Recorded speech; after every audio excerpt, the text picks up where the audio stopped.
ത്രിയേക ദൈവത്തിൻ്റെ വലിയ തിരുനാമത്തിന് മഹത്വം ഉണ്ടാകട്ടെ. എല്ലാ ദിവ്യസന്ദേശം പ്രേക്ഷകർക്കും ക്രിസ്തുയേശുവിൻ്റെ വലിയ നാമത്തിൽ സ്നേഹവന്ദനം അറിയിക്കുന്നു. കർത്താവിൽ അനുഗ്രഹിക്കപ്പെട്ടവരെ, മാലാഖമാർ ഈ ഭൂമിയിൽ പലപ്പോഴും ഇടപെടുന്നുണ്ട്. മാലാഖമാരുടെ ഇടപെടലിനെ കുറിച്ച് വിശുദ്ധ വേദപുസ്തകം അനേകം പ്രാവശ്യം വിവരിക്കുന്നുണ്ട്. അതിൽ ചില സന്ദർഭങ്ങളാണ് ഈ സന്ദർഭത്തിൽ നമുക്ക് ചിന്തിക്കുവാനായിട്ട് ആഗ്രഹിക്കുന്നത്. ദൈവം മനുഷ്യനെ മാലാഖമാരേക്കാൾ അല്പം മാത്രം താഴ്ത്തി സൃഷ്ടിച്ചുവെന്ന് എബ്രായലേഖനത്തിലും ദൈവത്തെക്കാൾ അല്പം മാത്രം താഴ്ത്തി എന്ന ഉൽപ്പത്തി പുസ്തകത്തിലും നമ്മൾ വായിക്കുമ്പോൾ അത് രണ്ടും ശരിയാണ്. ഈ ലോകത്തിലെ മനുഷ്യൻ്റെ ജീവിതം മാലാഖമാരേക്കാൾ താഴെയാണ്. എന്നാൽ വീണ്ടെടുക്കപ്പെട്ട ദൈവജനത്തിൻ്റെ സ്ഥാനം മാലാഖമാർ നിങ്ങളുടെ സേവകാത്മാക്കളല്ലയോ എന്നുള്ളതാണ്. മനുഷ്യനെ ദൈവം സൃഷ്ടിച്ചത് മാലാഖമാരുടെ അനുഭവത്തിനും ഉയരത്തിലേക്ക് കടന്നു ചെല്ലാനുള്ള സാധ്യതകളുമായിട്ടാണ്. അനേക വൃന്ദം മാലാഖമാർ ഉണ്ട്. 10 വൃന്ദം മാലാഖമാരുണ്ടായിരുന്നതിൽ ഒരു വൃന്ദം മാലാഖമാർ വെട്ടുകൊണ്ട് ഭൂമിയിൽ വീണു. യെശയ്യാ പ്രവചനം 16-ാം അധ്യായം 12 മുതലുള്ള വാക്യങ്ങളിൽ, 14-ാം അധ്യായം 12 മുതലുള്ള വാക്യങ്ങളിൽ നമ്മളിത് കാണുന്നുണ്ട്. അരുണോദയ പുത്രനായ ശുക്ര, നീ എങ്ങനെ ആകാശത്തുനിന്ന് വീണു? ജാതികളെ താഴ്ത്തിക്കളഞ്ഞവനെ, നീ എങ്ങനെ വെട്ടേറ്റ് നിലത്ത് വീണു? ഞാൻ സ്വർഗത്തിൽ കയറും, എൻ്റെ സിംഹാസനം ദൈവത്തിൻ്റെ സിംഹാസനത്തിൻ്റെ മീതെ വയ്ക്കും, ഞാൻ അത്യുന്നതനോട് തുല്യനാകും എന്ന് ഹൃദയത്തിൽ പറഞ്ഞപ്പോൾ മാലാഖമാർ വെട്ടുകൊണ്ട് ഈ ഭൂമിയിൽ വീണു. ദൈവത്തിൻ്റെ സിംഹാസന ചുറ്റും നിൽക്കുന്ന മാലാഖമാർ, ദൈവത്തോട് ഏറ്റവും അടുത്ത് നിൽക്കുന്ന സ്രോപ്പേന്മാർ, മൗത്തുബേന്മാർ, മോറാവോസേന്മാർ, ക്രൂബേന്മാർ, റീസനുവോസേന്മാർ, സുൽത്തോനേന്മാർ, ഹൈലാവോസേന്മാർ, റീസെ മാലാഹെ, ഇങ്ങനെ അനേക വൃന്ദം മാലാഖമാരുണ്ട്. ദൈവത്തോട് ഏറ്റവും അടുത്ത് നിൽക്കുന്ന വൃന്ദമാണ് സ്രോപ്പേന്മാർ. വിശുദ്ധ മത്തായിയുടെ സുവിശേഷം 18-ാം അധ്യായം 10-ാം വാക്യത്തിൽ ഇപ്രകാരം വായിക്കുന്നുണ്ട്: ഈ ചെറിയവരിൽ ഒരുത്തനെ നിങ്ങൾ നിന്ദിക്കരുത്.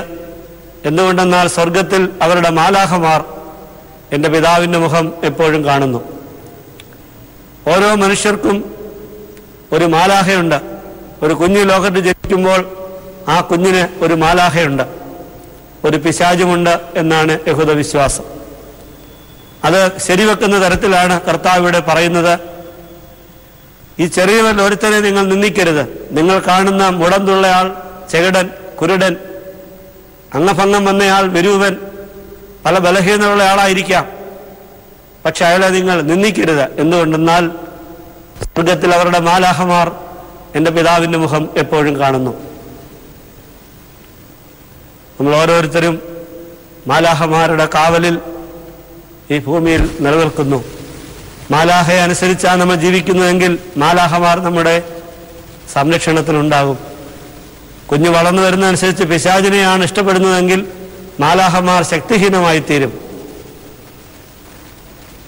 മനുഷ്യരും മാലാഖമാരും തമ്മിൽ വലിയ ബന്ധമുണ്ടെന്ന് ഈ ഭാഗങ്ങളൊക്കെ നമ്മെ പഠിപ്പിക്കുന്നു. യെശയ്യാ പ്രവചനം 6-ാം അധ്യായം 1 മുതലുള്ള വാക്യങ്ങൾ നമ്മൾ വായിക്കുമ്പോൾ യെശയ്യാ പ്രവാചകൻ വലിയ സ്വർഗീയ സിംഹാസനത്തിന്റെ മുമ്പിൽ നിൽക്കുന്ന മാലാഖമാരെ കാണുന്നു. സ്രോപ്പേന്മാർ, 6 ചിറകുള്ള സ്രോപ്പേന്മാർ, 2 കൊണ്ട് മുഖം മൂടി, 2 കൊണ്ട് കാൽ മൂടി, 2 കൊണ്ട് പറന്ന് സൈന്യങ്ങളുടെ ദൈവമായ യഹോവ പരിശുദ്ധൻ പരിശുദ്ധൻ പരിശുദ്ധൻ എന്ന് സ്തുതിച്ചുകൊണ്ട് നിൽക്കുന്നതാണ് പ്രവാചകൻ കാണുന്നത്. ഇതുപോലെ ഓരോ ദൈവമക്കളും അവരുടെ ഏറ്റവും പ്രധാനമായ ജീവിത ദൗത്യം ദൈവത്തെ ആരാധിക്കുന്നതാണെന്ന് തിരിച്ചറിയണം എന്നുള്ളതാണ് ഈ ഭാഗത്ത് നമ്മൾ മനസ്സിലാക്കേണ്ടത്. നമ്മുടെ ജോലി, ഭൗതികമായ പലതരമായ ബന്ധപ്പാടുകൾ, ലോകത്തിൻ്റെ ജീവിതത്തിന് ആവശ്യമായ പലതരം കർമ്മങ്ങളൊക്കെ നമുക്ക് അനുഷ്ഠിക്കേണ്ടതായിട്ട് വരും. എന്നാൽ നമ്മുടെ ഏറ്റവും പ്രധാനപ്പെട്ട ജോലി ദൈവത്തെ ആരാധിക്കുന്നതാണ്. മാലാഖമാർ ചൊല്ലുന്ന പ്രാർത്ഥന തന്നെ ഓർത്തഡോക്സ് സഭ നമ്മെ പഠിപ്പിക്കുന്നു. രാവിലെയും വൈകിട്ടും ചൊല്ലാൻ മാലാഖമാരുടെ പ്രാർത്ഥന അല്ലേ? സ്വർഗത്തിലെ മാലാഹമാർ ചൊല്ലി ഈ പ്രാർത്ഥന, തന്റെ സ്തുതികളാൽ ആകാശം ഭൂമി നിറഞ്ഞിരിക്കുന്ന ബലവാനായ ദൈവം തമ്പുരാൻ പരിശുദ്ധൻ പരിശുദ്ധൻ പരിശുദ്ധൻ എന്ന് ചൊല്ലുന്ന പ്രാർത്ഥന തന്നെ കൗമായുടെ ആദ്യ ഭാഗം നമുക്ക് ചൊല്ലുവാനായി തന്നിരിക്കുന്നു. ദൈവമേ നീ പരിശുദ്ധനാകുന്നു, ബലവാനേ നീ പരിശുദ്ധനാകുന്നു, മരണമില്ലാത്തവനെ നീ പരിശുദ്ധനാകുന്നു എന്നുള്ള പ്രാർത്ഥനയും മാലാഹമാരുടെ പ്രാർത്ഥനയാണ്.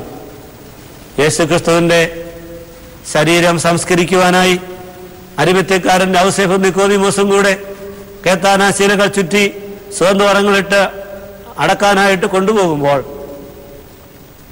യേശുക്രിസ്തുവിനെ ശരീരം സംസ്കരിപ്പാൻ അധികം ആളുകളൊന്നുമില്ലല്ലോ, തന്റെ ശിഷ്യന്മാരെ പോലും കാണുന്നില്ലല്ലോ എന്നോർത്ത് അരിമത്യക്കാരൻ ഔസേഫ് വളരെ വിഷമിച്ചു. ഈ യേശുവിന്റെ സന്നിധിയിൽ നിന്ന് അപ്പം വാങ്ങിച്ച് കഴിപ്പാൻ, അത്ഭുതങ്ങൾ പ്രാപിക്കുവാൻ, അനുഗ്രഹം പ്രാപിക്കുവാൻ ധാരാളം ആളുകളുണ്ടായിരുന്നു. ഈ യേശുവിനെ സംസ്കരിക്കാൻ അധികം ആളുകളൊന്നുമില്ലല്ലോ എന്നോർത്ത് വിതുമ്പുന്ന അരിമത്യക്കാരൻ ഔസേഫ് കാണുന്ന ദർശനമാണ്. എണ്ണിക്കൂടാത്ത മാലാഹമാർ സ്വർഗത്തിൽ നിന്നുകൊണ്ട് യേശുവിനെ നോക്കിക്കൊണ്ട് കൈകൾ കുപ്പി പ്രാർത്ഥിക്കുകയാണ്. ദൈവമേ നീ പരിശുദ്ധനാവുന്നു, ബലവാനേ നീ പരിശുദ്ധനാവുന്നു, മരണമില്ലാത്തവനെ നീ പരിശുദ്ധനാവുന്നു, ഞങ്ങൾക്ക് വേണ്ടി ക്രൂശിക്കപ്പെട്ടവനെ ഞങ്ങളോട് കരുണ ചെയ്യണമേ എന്ന് അരിമത്യക്കാരൻ്റെ ഔസേഫും നിക്കോദീമോസും ഏറ്റുചൊല്ലുകയാണ്.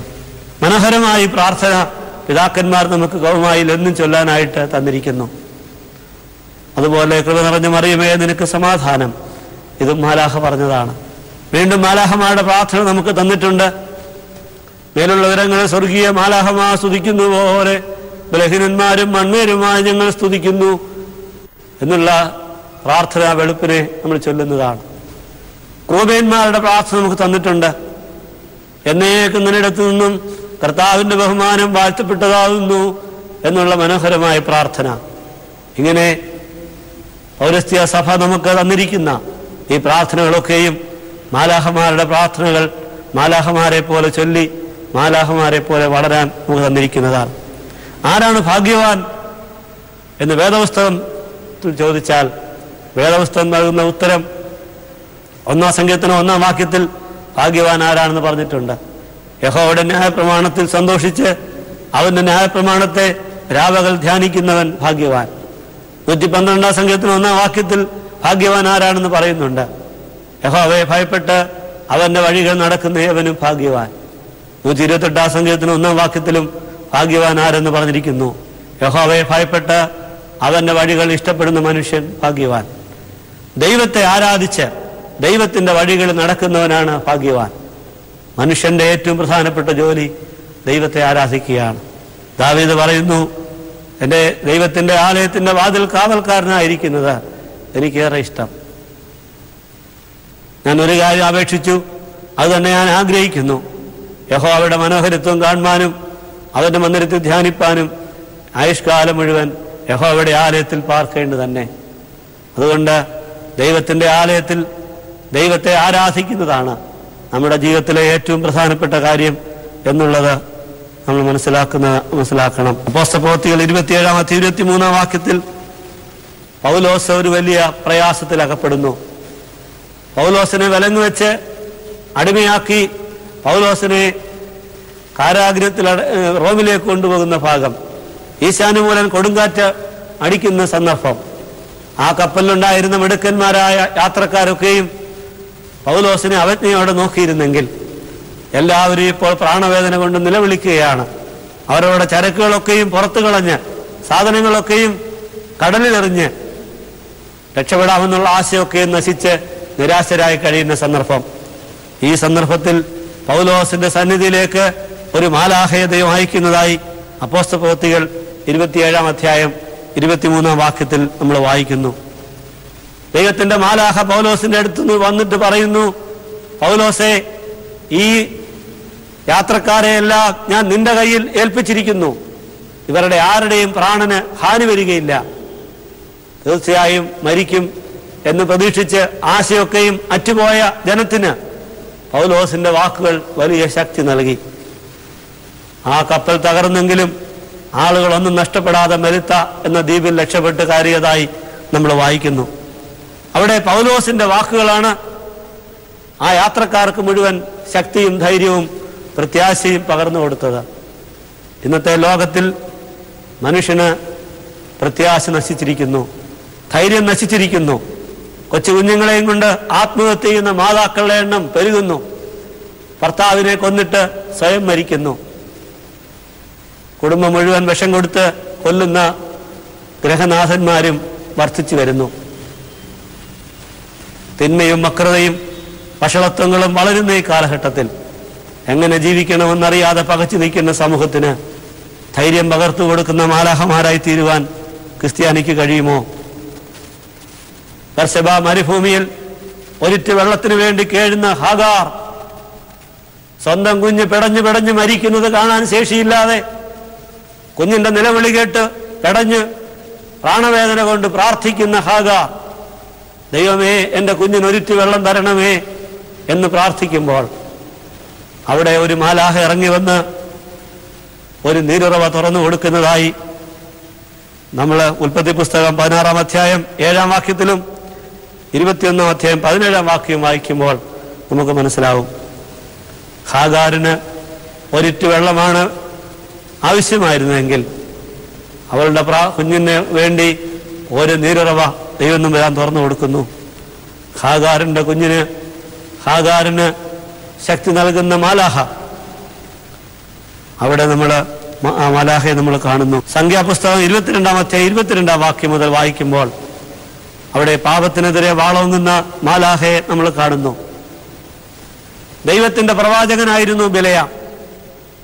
പക്ഷെ ദൈവത്തിന്റെ വാക്കിന് വിരോധമായി ബാലാക്കിന്റെ വാക്ക് കേട്ട് ഇസ്രായേലിനെ ശപിക്കുവാനായി ഇറങ്ങിത്തിരിക്കുന്ന ബിലയാമിനെ വാളുമായി മാലാഖ എതിരിടുന്നു.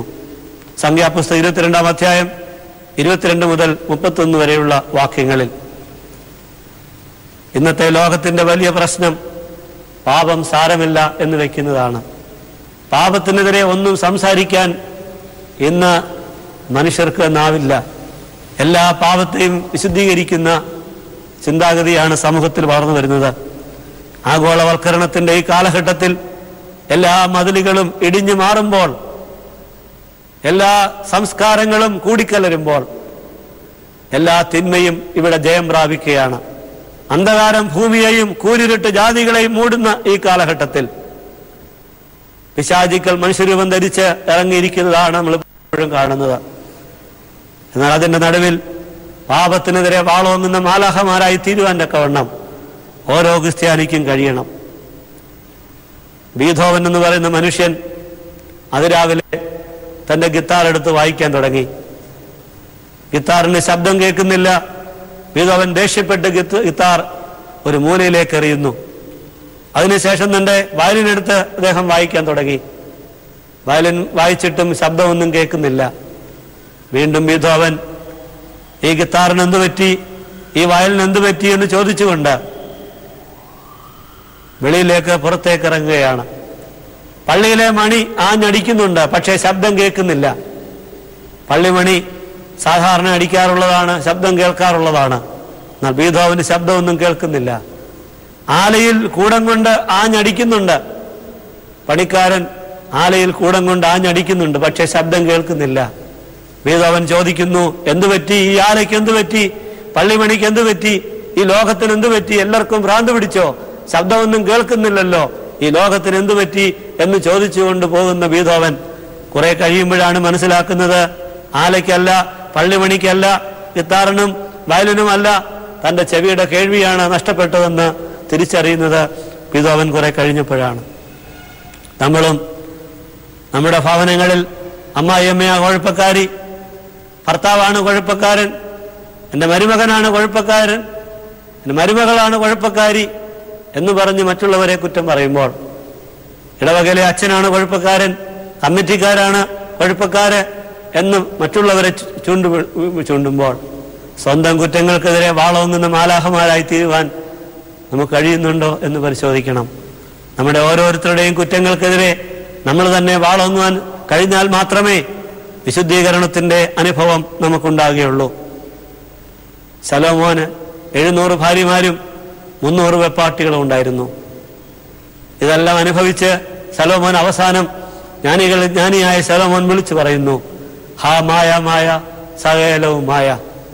ഈ ലോകത്തിന്റെ പാപത്തെ പിന്നിൽ പോകുന്ന ഒരുത്തരും സമാധാനവും സംതൃപ്തിയും അനുഭവിക്കുന്നില്ല എന്ന് ശലോമോന്റെ വാക്കുകൾ നമ്മെ പഠിപ്പിക്കുന്നു. ഹെൻറി എട്ടാമൻ തന്റെ ഭാര്യ ഉള്ളപ്പോൾ ദാസിയായ ആനിബോളിൽ അനുരക്തയായി. ആനിബോളിനെ കല്യാണം കഴിക്കാൻ വേണ്ടി സ്വന്തം ഭാര്യയെ ആളുകളെ കൊണ്ട് വെട്ടിക്കൊല്ലിക്കുന്നു.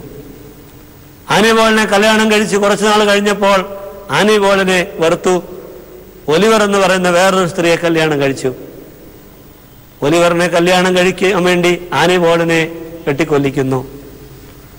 അതിനുശേഷം ഒലിവറിനെ കുറച്ച് 6 മാസം കഴിഞ്ഞപ്പോഴേക്കും ഒലിവറിനെയും തൃപ്തിയില്ലാതെ ക്രോംവെൽ എന്ന് പറയുന്ന വേറൊരു സ്ത്രീയെ ഇഷ്ടപ്പെട്ടു.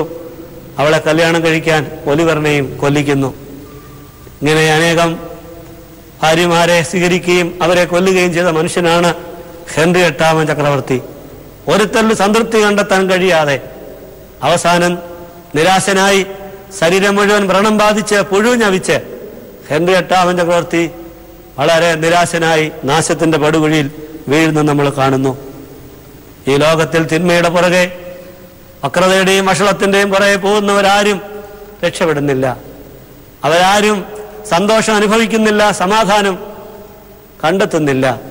നിരാശയിലേക്കും ഭയങ്കരമായ നാശത്തിലേക്കും തകർച്ചയിലേക്കും പോകുന്നതാണ് നമ്മൾ കാണുന്നത്. അതുകൊണ്ട് ദൈവസന്നിധിയിലേക്ക് അടുക്കുവാൻ, പാപത്തിനെതിരെ വാളോങ്ങുന്ന വിശുദ്ധന്മാരായി നിലനിൽപ്പാൻ, ഈ ലോകത്തിന്റെ തിന്മയ്ക്കെതിരെ സംസാരിക്കുവാൻ നമുക്ക് ഓരോരുത്തർക്കും സാധിക്കണം. ഒരു സന്യാസി തന്റെ പർണശാല വളരെ ഭംഗിയായി ജീവിച്ചിരുന്നു. ആ നാട്ടിലെ കുറെ ചെറുപ്പക്കാർ സന്യാസിയുടെ ആ വലിയ പോപ്പുലാരിറ്റി, ആ സന്യാസിയുടെ കീർത്തി നശിപ്പിക്കണമെന്ന് ആഗ്രഹിച്ച് യൗവനയുക്തയായ ഒരു സ്ത്രീയെ തന്റെ പർണശാലയിലേക്ക് പറഞ്ഞു വിടുന്നു. ഭയങ്കര മഴയത്ത് തന്റെ പർണശാലയുടെ വാതിൽ മുട്ടുന്ന യൗവനയുക്തയായി നിൽക്കുന്ന സ്ത്രീയെ കണ്ടിട്ട് സന്യാസിക്ക് വലിയ വിഷമമുണ്ടായി. ഞാനൊരു മനുഷ്യനല്ലേ, എങ്ങനെ നനഞ്ഞ് നിൽക്കുന്ന ഈ സ്ത്രീയെ അകത്ത് പ്രവേശിപ്പിക്കാതിരിക്കും? വീണ്ടും ചിന്തിക്കുകയാണ്, ഞാനൊരു സന്യാസിയല്ലേ, ഈ സ്ത്രീയെ എങ്ങനെ തന്റെ പർണശാലയിൽ പ്രവേശിപ്പിക്കും? ഈ 2 ചിന്തകളിലൂടെ സന്യാസി ഉഴലുമ്പോൾ അവസാനം മനുഷ്യത്വം ജയിച്ചു. സന്യാസി വാത് തുറന്നു കൊടുത്തു. ഈ സ്ത്രീ തന്റെ പർണശാലയിൽ പ്രവേശിച്ചു. കുറെ സമയം കഴിഞ്ഞപ്പോൾ സന്യാസിക്ക് എന്തൊക്കെയോ തെറ്റായ ചിന്തകൾ കടന്നു വരികയും സന്യാസി തന്റെ മുറിയുടെ ഒരു കോണിൽ സൂക്ഷിച്ചിരുന്ന കത്തിയെടുത്ത് തന്റെ വിരൽ മുറിവുണ്ടാക്കുകയും ചെയ്തു. രക്തം വന്ന് നിലവിളിച്ചപ്പോൾ സന്യാസിയുടെ എല്ലാ ദുർമോഹവും അകന്നുപോയി.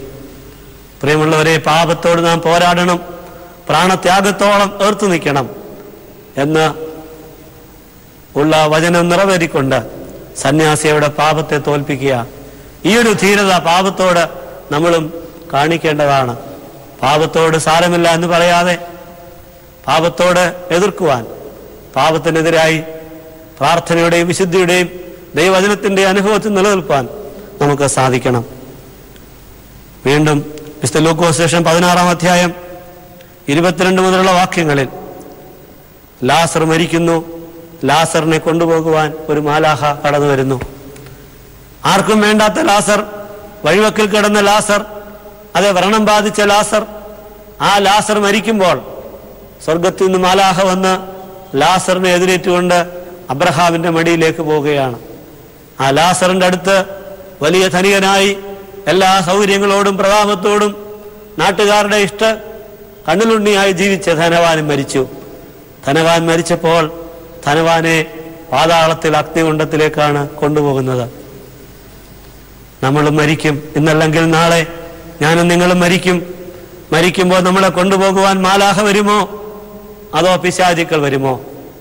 നമ്മളെ കൊണ്ടുപോകുവാൻ മാലാഖ വരത്തക്കവണ്ണം വിശുദ്ധിയോടെ ജീവിപ്പാൻ നമുക്ക് സാധിക്കുമോ? അനേകം വിശുദ്ധന്മാർ ഈ ലോകത്തിൽ ജീവിച്ച് കടന്നു പോകുന്നു. അനേകരുടെ അനുഭവങ്ങൾ മാലാഖമാരെ കാണുന്നതായിട്ട് അവർ സാക്ഷിച്ചിട്ടുണ്ട്. കാലം ചെയ്ത യൂഹാനുമാർ അത്താനാസ്യോസ് തിരുമേനി ബഥനിയിലെ തിരുമേനിയായിരുന്നു. ഒരിക്കലും മക്കാമെന്ന കൺവെൻഷന് അവിടെ പ്രസംഗം കേട്ടുകൊണ്ടിരിക്കുമ്പോൾ തിരുമേനിയെ 4 പേർ താങ്ങിപ്പിടിച്ച് അവിടെ കൊണ്ടുവന്നത് ഞാൻ ഓർക്കുന്നു.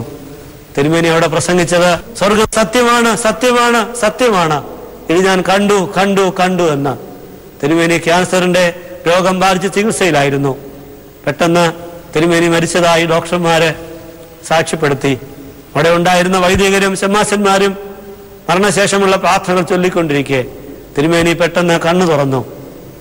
തിരുമേനി ആ സംഭവത്തെക്കുറിച്ച് പറയുന്നത് ഇങ്ങനെയാണ്: ഒരു വലിയ മാലാഖ എൻ്റെ അടുത്ത് വന്നു. വളരെ മനോഹരമായി തേജസ്സോടെ ഉള്ള ഒരു മാലാഖ. ഇത്രത്തോളം തേജസ് ഞാൻ ഒരിക്കലും കണ്ടിട്ടില്ല, ഇത്രത്തോളം പ്രകാശം ഞാൻ ഒരിക്കലും കണ്ടിട്ടില്ല. അത്ര വലിയ പ്രകാശമുള്ള ഒരു മാലാഖ എൻ്റെ അടുത്ത് വന്നു. ഞാൻ ആ മാലാഖയുടെ കൂടെ പ്രകാശമുള്ള ഇടനാഴിയിലൂടെ മുന്നോട്ട് പോയി. ഇത്രയും പ്രകാശമുള്ള സ്ഥലം ഞാൻ ഒരിക്കലും കണ്ടിട്ടില്ല. എനിക്ക് എന്തെന്നില്ലാത്ത സന്തോഷം തോന്നി. ഞാൻ ആ മാലാഖയുടെ കൂടെ കുറെ ദൂരം ഇങ്ങനെ യാത്ര ചെയ്തു. എനിക്ക് വലിയ സന്തോഷവും സംതൃപ്തിയും ഉണ്ടായി. മാലാഖ എന്നെ കൊണ്ടുപോകുന്നു. പക്ഷെ കുറെ കഴിഞ്ഞപ്പോൾ അതാ ഞാൻ കിടക്കയിൽ തന്നെ കിടക്കുകയാണ്. എനിക്ക് വലിയ വിഷമം തോന്നി. ദൈവം എന്നെ കൈവിട്ടോ, മാലാഖ എന്നെ കൈവിട്ടോ എന്നോർത്ത് ഞാൻ കരഞ്ഞു. അപ്പോൾ എന്നോട് ദൈവം പറഞ്ഞു, നീ ദൈവവിശ്വാസമില്ലാത്ത ഈ തലമുറയിൽ ദൈവമുണ്ട്, മാലാഖയുണ്ട്. അതെ, ഇത് പോയി നീ പറയണം. നീ കണ്ട കാര്യങ്ങൾ ജനത്തോട് പറയണം. അതിൻ പ്രകാരമാണ് 4 പേര് താങ്ങിപ്പിടിച്ച് വയ്യാത്ത അവസ്ഥയിൽ തിരുമേനി മാക്കാമെന്ന് കൺവെൻഷന് വന്നത്. ഞാൻ എന്തിനാണ് സൂചിപ്പിച്ചെന്ന് ചോദിച്ചാൽ, ഈ കാലഘട്ടത്തിലും വിശുദ്ധന്മാരായ മനുഷ്യർ മരിക്കുമ്പോൾ അവരെ കൊണ്ടുപോകുവാൻ മാലാഖമാർ കടന്നു വരുന്നുണ്ട്. അനേകം ആളുകളുടെ ജീവിതത്തിൽ അപ്രകാരം വിവരിക്കുന്നുണ്ട്. ആൻ എന്ന് പറയുന്ന ഒരു കൊച്ചു പെൺകുട്ടി 6 വയസ്സുള്ളൂ. അവൾ രക്താർബുദം ബാധിച്ച് മരിക്കുന്നതിന് മുമ്പ് മാലാഖയെ കണ്ടതായി അവൾ പറയുന്നുണ്ട്. മമ്മി, അതാ മാലാഖ വരുന്നു, ഞാൻ പോവുകയാണെന്ന് പറഞ്ഞ് അടുത്ത നിമിഷത്തിൽ അവൾ കടന്നു പോകുന്നു. പ്രിയമുള്ളവരെ, അനേകം വിശുദ്ധന്മാരുടെ ജീവിത ചരിത്രത്തിൽ മാലാഖമാരെ കണ്ടതായി വിവരിക്കുന്നുണ്ട്. നമ്മൾ ഇന്നല്ലെങ്കിൽ നാളെ മരിക്കുമ്പോൾ നമ്മളെ മാലാഖമാർ വന്നെതിരെ കൊണ്ടുപോകത്തക്കവണ്ണം മാലാഖമാരുടെ പ്രാർത്ഥന ചൊല്ലി, മാലാഖമാരെ പോലെ ഈ ലോകത്തിന് ധൈര്യവും ശക്തിയും കൊടുത്ത്, സമാധാനം കൊടുത്ത്, പാപത്തോട് പോരാടി പാപത്തിനെതിരെ വാളോങ്ങി സ്വർഗീയ സന്നിധി പോകുവാൻ ദൈവം നമ്മെ സഹായിക്കട്ടെ എന്ന് പ്രാർത്ഥിച്ചുകൊണ്ട്, അതിനെ ഏവരെയും ദൈവം ഇടയാക്കട്ടെ എന്ന് ആശംസിച്ചുകൊണ്ടും ഞാൻ എൻ്റെ വാക്കുകൾ ചുരുക്കുന്നു. ദൈവം അനുഗ്രഹിക്കട്ടെ.